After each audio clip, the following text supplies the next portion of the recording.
Fentman Sports, and I'm Joe Fenton. Just finished watching Atletico Madrid Espanyol 0-0, and the scoreline isn't my problem. I'm kind of worried for Julian Alvarez. I know it's only 2 matches and he just might start scoring. But when you go for such an amount, no one has the time to wait for you.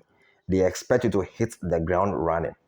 I, for one, never liked the idea of him moving because last season alone, he had over 70 matches under his belt. So I don't know what warranted him forcing his way out. You could play as a midfielder, you could play as an attacking midfielder, as a striker, as a winger.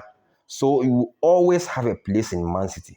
I don't know why he moved. He wanted to command the first 11, which I think it was foul. No coach in his right mind is going to put you ahead of a player capable of scoring 50 goals in a season. No matter how footballing-wise or aesthetically beautiful you are, no coach in his right mind is going to put you ahead of Haaland. So you forcing your way out of the place, I mean, it's your own problem. But this is what I think players do not understand. Sometimes they don't get it's a privilege when you play alongside some of these great midfielders, like playing behind as Xavi and Iniesta playing behind you, a Modric and a Cruz playing behind you, a KDB playing behind you. Some of these attackers do not understand. This thing happened to Mario Balotelli.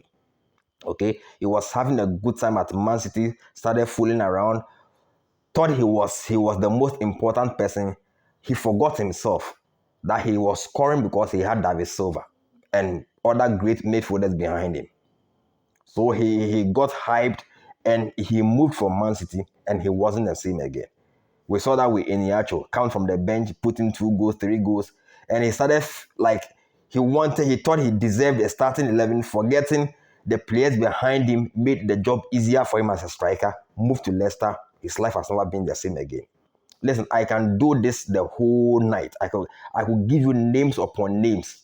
Okay, this used to happen in Barcelona a lot when they had the Pedro, David Villa, Messi tridents. The young guys behind them, the Delofo, the Jenksons, they thought they were deserving starters because anytime they came from the bench, they were scoring 2, 3, forgetting it was Xavi, Iniesta, Messi making the job easier for them. They left some, went to Getafe, Betis, and their lives were never the same again. Bojan Kekic had the same problem, had problems starting for Barcelona, moved, life was never the same again. I could do this the whole year.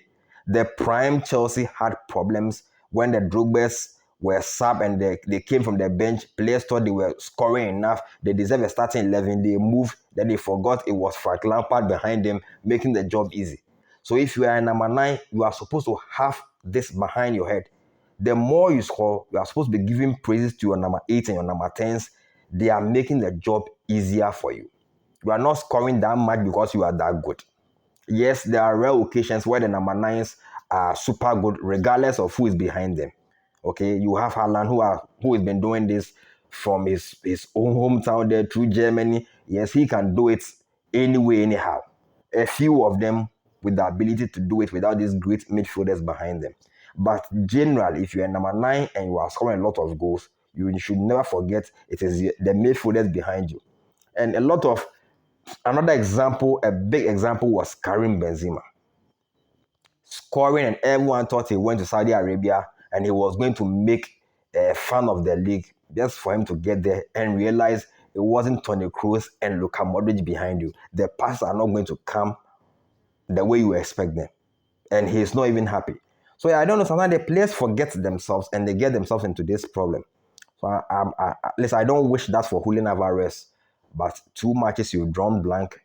If it happens 3, 4 times, the fans are going to start turning on you.